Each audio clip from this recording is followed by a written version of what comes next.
الحمد لله وحده والصلاة والسلام على من لا نبي بعده أما بعد فأعوذ بالله من الشيطان الرجيم بسم الله الرحمن الرحيم يا أيها الناس إنا خلقناكم من ذكر وأنثى وجعلناكم شعوبا وقبائل لتعارفوا إن أكرمكم عند الله أتقاكم قال النبي صلى الله تعالى عليه وسلم المسلم أخو المسلم لا يظلمه ولا يسلمه ومن كان في حاجة أخيه كان الله في حاجته او کما قال علیہ الصلاۃ والسلام۔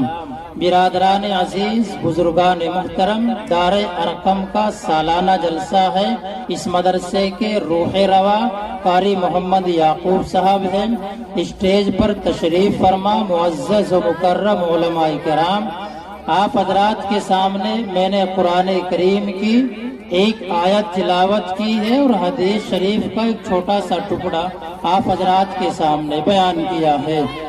اللہ رب العزت والجلال قرآن کریم میں ارشاد فرماتے ہیں یا ایھا الناس انا خلقناکم من ذکر و انثی، اے لوگو ہم نے تمہیں ایک مذکر اور ایک مؤنث سے پیدا کیا، وَجَعَلْنَاكُمْ شُعُوبًا وَقَبَائِلَ، اور تمہارے مختلف خاندان اور مختلف قبیلے بنائے، لِتَعَارَفُوا، تاکہ تمہیں پہچانا جا سکے، إِنَّ أَكْرَمَكُمْ عِنْدَ اللَّهِ أَتْقَاكُمْ، اللہ کے نزدیک سب سے مکرم، سب سے بہترین آدمی وہ ہے کہ جو تقوی کے اعتبار سے زیادہ ہوگا۔ اور میں نے آپ حضرات کے سامنے جناب رسول اللہ صلی اللہ تعالی علیہ وسلم کی ایک حدیث بیان کی ہے، المسلم اخو المسلم، کہ مسلمان مسلمان کا بھائی ہے، لا یظلمہ ولا یسلمہ، ایک مسلمان دوسرے مسلمان پر نہ تو ظلم کرتا ہے اور نہ اس کو بے یارو مددگار چھوڑتا ہے۔ المسلم اخو المسلم، حدیث کے اس چھوٹے سے ٹکڑے نے آپس کے تعصبات کو بالکل ختم کر دیا ہے، اور جو آپس میں برادری واد ہے کہ میرا تعلق فلاں برادری سے ہے، میرا تعلق فلاں برادری سے ہے، میری برادری اونچی ہے، فلاں کی برادری نیچی ہے، اس حدیث کے ٹکڑے نے اس تعصب کو ختم کر کے رکھ دیا۔ المسلم اخو المسلم، کہ مسلمان تو مسلمان کا بھائی ہے۔ حدیث کے اندر برادری کا کوئی ذکر نہیں ہے، لیکن عزیزوں آج ہم برادریوں میں تقسیم ہو گئے، قبیلوں میں تقسیم ہو گئے، خاندان میں تقسیم ہو گئے، وہ فلاں برادری سے تعلق رکھتا ہے، وہ فلاں برادری سے تعلق رکھتا ہے، میری برادری اونچی ہے، فلاں کی برادری نیچی ہے۔ حدیث میں اس کی تردید کی گئی ہے، المسلم اخو المسلم، کہ مسلمان مسلمان کا بھائی ہے۔ قرآن کریم میں اللہ رب العزت والجلال نے ارشاد فرمایا یا ایھا الناس انا خلقناکم من ذکر و انثی، اے مسلمانوں کان کھول کر کے سن لو کہ ہم نے تم کو حضرت آدم علیہ السلام اور حضرت حوا علیہ السلام سے پیدا کیا ہے۔ تمہارا باپ تمہارا دادا حضرت آدم علیہ السلام ہے، اور تمہاری ماں حضرت حوا علیہ السلام ہے۔ تمہاری نسبت وہاں جا کر ختم ہو گئی کہ ہم سب ایک ماں باپ کی اولاد ہیں۔ پھر اللہ رب العزت والجلال نے آگے ارشاد فرمایا کہ ہم نے تمہارے قبیلے خاندان اس لیے نہیں بنائے کہ تم اپنے آپ کو اونچا کہو، اس لیے نہیں بنائے، تمہاری برادری اس لیے نہیں بنائی کہ ہماری برادری اونچی فلاں کی برادری نیچی، بلکہ تمہارے درمیان ہم نے جو قبیلے خاندان بنائے ہیں جو برادریاں بنائی ہے لتعارفوا، وہ صرف پہچان کے لیے بنائی ہے تاکہ پہچان ہو جائے۔ ایک ہی محلے میں 3 قبیلے رہتے ہیں اور اس قبیلے کے اندر بھی عبداللہ ہے، اس قبیلے کے اندر بھی عبداللہ ہے، اس قبیلے کے اندر بھی عبداللہ ہے۔ اب باہر سے کوئی آئے گا اور آپ سے پوچھے گا کہ میں عبداللہ کے گھر جانا چاہتا ہوں، تو آپ اس سے سوال کریں گے کہ وہ عبداللہ کس قبیلے سے تعلق رکھتا ہے۔ وہ آپ سے بتائے گا کہ فلاں قبیلے سے عبداللہ تعلق رکھتا ہے، تو وہاں تک اس کے پہنچنے میں آسانی پیدا ہو جاتی ہے۔ تو یہ قبیلے، خاندان، یہ برادریاں اس لیے بنائی ہے تاکہ تمہاری پہچان ہو سکے۔ عزیزوں مسلمانوں، جناب رسول اللہ صلی اللہ تعالی علیہ وسلم دنیا کے اندر تشریف لائے، 2 قبیلوں کے اندر 40 سال سے جھگڑا ہو رہا تھا، قتل و قتال ہو رہا تھا۔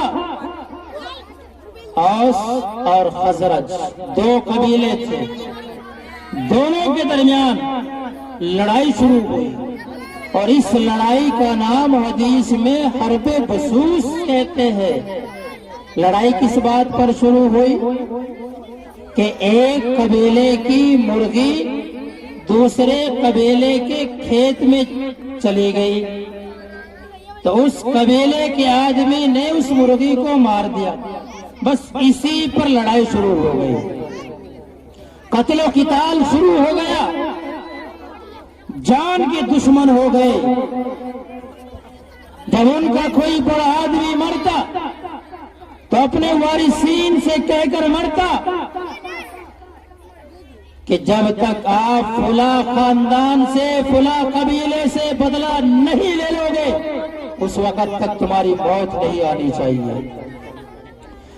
جناب رسول اللہ صلی اللہ تعالی علیہ وسلم تشریف لائے، آپ علیہ السلام نے اسلام کی تعلیم کو عام کیا، قتل و قتال کو ختم کیا، اخوت اور محبت، بھائی چارگی کو بڑھاوا دیا، اور یہ دونوں قبیلے اسلام کے اندر داخل ہو گئے۔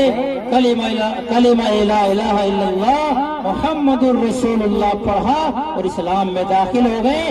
ان دونوں قبیلوں اور خاندان کے درمیان اتنی محبت پیدا ہو گئی، اتنی الفت پیدا ہو گئی کہ کوئی آدمی ان کو دیکھ کر یہ نہیں کہہ سکتا تھا کہ یہ فلاں وقت میں آپس میں اتنی دشمنی رکھتے تھے، اتنی محبت پیدا ہو گئی کہ کوئی آدمی یہ نہیں کہہ سکتا تھا کہ یہ تو ایک دوسرے کے جان کے دشمن ہے، اور آج یہ آپس میں اتنی محبت کرنے لگے۔ تو ہمارا کلمہ ایک لا الہ الا اللہ محمد الرسول اللہ، ہمارا قرآن ایک، ہمارا مذہب ایک، تو پھر ہم قبیلوں خاندان میں کیوں تقسیم ہو گئے؟ کیوں کہتے ہو کہ ہم فلاں برادری سے تعلق رکھتے ہیں؟ ہمارا خاندان اونچا ہے، ہماری برادری اونچی ہے، ہمارا قبیلہ اونچا ہے۔ جب قرآن نے اس کی تردید کی، حدیث نے اس کی مخالفت کری، تو ہم کون ہیں؟ جناب رسول اللہ صلی اللہ تعالی علیہ وسلم کی تعلیمات پر عمل کیجئے۔ آپ علیہ السلام غزوہ بدر میں ہے اور اپنے خاندان کے سامنے تلوار لے کر کھڑے ہوئے ہیں، ابو لہب کے سامنے، ابو جہل کے سامنے، اور دوسری طرف حضرت بلال حبشی رضی اللہ تعالیٰ عنہ کو اپنے سینے سے لگا رہے ہیں۔ بلال حبشی کون؟ جن کو مدینہ میں نعوذ باللہ کالا کوا کہا جاتا تھا، کالے کلوٹی آدمی۔ آپ علیہ السلام ایک طرف اپنے خاندان کے مقابلے پر لڑائی کر رہے ہیں اور دوسری طرف حضرت بلال رضی اللہ تعالیٰ عنہ کو سینے سے لگا رہے ہیں۔ آپ علیہ السلام کہتے ہیں، بلال، رات میں نے خواب میں دیکھا ہے کہ آپ جنت میں مجھ سے آگے آگے چل رہے ہو اور میں آپ کے پیروں کی آہٹ سن رہا ہوں، بتاؤ تمہارا عمل کیا ہے؟ کتنی محبت سے پوچھ رہے ہیں۔ حضرت بلال حبشی رضی اللہ تعالیٰ عنہ فرماتے یا رسول اللہ میرا کوئی بڑا عمل نہیں ہے، میں جب مسجد میں جانے کا ارادہ کرتا ہوں تو نماز سے پہلے جاتا ہوں، وضو کر کے جاتا ہوں، اور وضو کرنے کے بعد تحیت الوضو کی 2 رکعات ادا کرتا ہوں، میرا یہ عمل ہے۔ جناب رسول اللہ صلی اللہ تعالی علیہ وسلم نے ارشاد فرمایا یہی وجہ ہے، اسی عمل کی دین ہے کہ آپ جنت میں مجھ سے آگے آگے چل رہے ہو اور میں آپ کے پیروں کی آہٹ سن رہا ہوں۔ مسلمانوں غور کرو، اسلام کی تعلیمات پر عمل کرو، برادری واد کو چھوڑو، برادری کوئی چیز نہیں ہے، آپس میں محبت اور پیار سے رہو۔